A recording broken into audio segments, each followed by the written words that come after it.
आज जो कहानी में लेके आई हूँ वो बहुत इंटरेस्टिंग है। एक बार एक इंसान होता है, वो भगवान की बहुत तपस्या करता है और भगवान को खुश कर देता है। उसकी तपस्या से खुश होकर भगवान उसे कहते हैं कि ठीक है, एक वरदान मांग। तो वो इंसान वरदान में मांगता है कि भगवान, मैं आपसे जो भी चाहूँ वो मुझे मिल जाए, मुझे वरदान में यही चाहिए कि जो भी मुझे चाहिए हो वो मुझे मिल जाए। भगवान कहते हैं ठीक है, मैं तुझे ये वरदान देता हूँ, लेकिन मेरी एक कंडीशन है। तुझे तो वो सब कुछ मिलेगा जो तू चाहेगा, लेकिन तेरे पड़ोसी को उससे दुगना मिलेगा।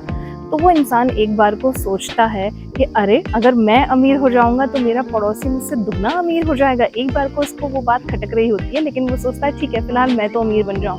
वो कहता है ठीक है प्रभु, मुझे आपकी कंडीशन मंजूर है। फिर वो घर जाता है। वो ये कहता है हे भगवान, मुझे एक बहुत बड़ा सा बंगला मिल जाए। उसको बहुत बड़ा बंगला मिल जाता है। उसको तो बड़ा बंगला मिल ही जाता है, उसके पड़ोसी को भी उसी के सामने वाले घर में उससे दुगना बड़ा बंगला मिल जाता है। तो वो इंसान जिसने वरदान मांगा होता है वो बहुत जलता है कि अरे, इसे तो बिना मेहनत किए ही मेरे से दुगना मिल गया। कोई बात नहीं, वो खुद को किसी तरह समझाता है। फिर वो ये कहता है हे भगवान, मुझे एक बहुत बड़ी सी BMW कार मिल जाए। भगवान उसकी मनोकामना पूरी करते हैं और उसको एक बहुत बड़ी BMW मिल जाती है। उसको तो बहुत बड़ी BMW मिल जाती है, लेकिन उसके पड़ोसी को उससे दुगनी मतलब 2 BMW मिल जाती हैं। फिर वो भगवान से ये कहता है हे भगवान, मेरी एक बहुत सुंदर लड़की से शादी हो जाए। उसकी ये भी इच्छा पूरी हो जाती है। उसकी तो एक से हो जाती है, लेकिन उसके पड़ोसी की 2 से शादी हो जाती है। उसको 2 कन्याएं मिल जाती हैं। तो वो सोचता है सारे मेरी मेहनत करा हुआ फल उसको लग रहा है। वो अपनी जिंदगी में कितना खुश है, मेरे से दुगना मकान मिल गया है, 2 गाड़ियां मिल गई हैं, 2 बीवियां मिल गई हैं, खूब मन से उसकी सेवा करती हैं। जिंदगी के सारे मजे तो ये ले रहा है और मैं कितने कम में जी रहा हूँ। सिर्फ एक सब कुछ मुझे मिला है। फिर वो इतना जलता है, उसको इस चीज की खुशी नहीं होती है कि मुझे ये वरदान मिल गया और मुझे ये सब कुछ मिल पा रहा है, लेकिन वो अपने पड़ोसी की खुशी से इतना जलता है कि नेक्स्ट टाइम वो भगवान से मांगता है कि हे भगवान, मेरी एक आंख फोड़ दो। वो ये सोचता है कि ठीक है, मेरी तो एक आंख फूटेगी, लेकिन मेरे पड़ोसी की 2 आंख फूट जाएंगी, तो इसे कुछ भी नहीं दिखाई देगा। जो सुख उसके पास है वो सब खत्म हो जाएगा। भगवान उसकी इच्छा पूरी कर देते हैं। कुछ समय बाद उसकी एक आंख फूट जाती है और उसके पड़ोसी की 2 आंखें फूट जाती हैं।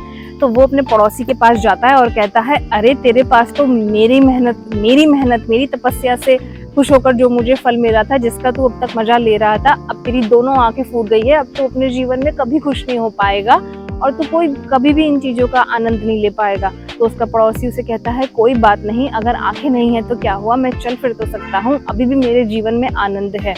वो घर पे जाता है और सोचता है अरे, ये तो अभी भी खुशी है। बार वो भगवान से ये मांगता है कि हे भगवान, मेरा एक पैर टूट जाए। ये सोचकर कि वो पड़ोसी तो अभी भी आनंद में है, अभी भी वो अपनी जिंदगी से खुश है। उसके पास आंखें नहीं है पर उसके पास पैर हैं। उसके पैर भी टूट जाएंगे अगर दोनों, तो वो एक ही जगह बैठ जाएगा।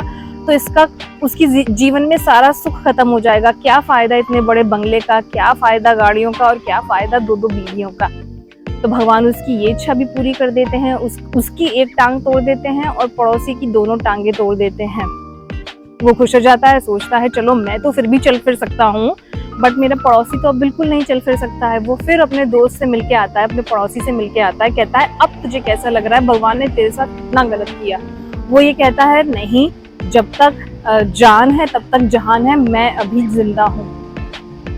अब वो इंसान फिर से दुखी हो जाता है कि मेरा पड़ोसी तो अभी भी खुश है। तो वो भगवान से ये कहता है कि हे भगवान, मेरे घर के आगे एक बहुत बड़ा गड्ढा कर दो जिसमें मैं गिर जाऊं।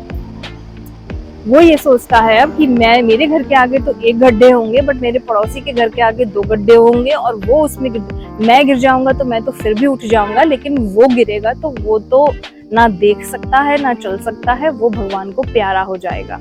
भगवान ने उसकी ये भी इच्छा पूरी कर दी और घर के आगे एक गड्ढा हो गया और वो उसमें गिर भी गया और गिर के वो मर गया। पड़ोसी के घर के आगे भी 2 बड़े गड्ढे हो गए, वो भी उसमें गिर गया और वो गिर के बच गया। तो कहानी का मॉरल यही बताता है कि कई बार हमें इस चीज का दुख नहीं होता है कि हमारे पास कम है, चाहे वो पैसा हो, चाहे वो ज्ञान हो, चाहे वो सुंदरता हो, या चाहे वो कोई भी चीज हो। हमें कई बार इस चीज़ का दुख होता है कि दूसरे इंसान के पास, मेरी सहेली के पास या मेरे पड़ोसी के पास या मेरे किसी रिश्तेदार के पास मेरे से ज़्यादा कैसे है, मेरे से ज़्यादा डबल उसके पास कैसे है। ये कंपैरिजन एक ऐसी चीज़ होती है जिसका कोई एंड नहीं होता है, राइट। हमारे पास जितना भी आ जाए हम तब तक खुश नहीं हो सकते जब तक हम खुद को दूसरे से कंपेयर करना बंद कर दें। हमारा फोकस होना चाहिए कि हम जिंदगी में इम्प्रूव हो रहे हैं, हमें मिल रहा है, भगवान बहुत दे रहा है, ना कि ये कि दूसरे के पास हमसे कितना ज़्यादा आ गया है। I hope you like the story. आज की स्टोरी आपको पसंद आई। अगर आपको पसंद आई हो तो do not like to share, subscribe and hit the bell icon.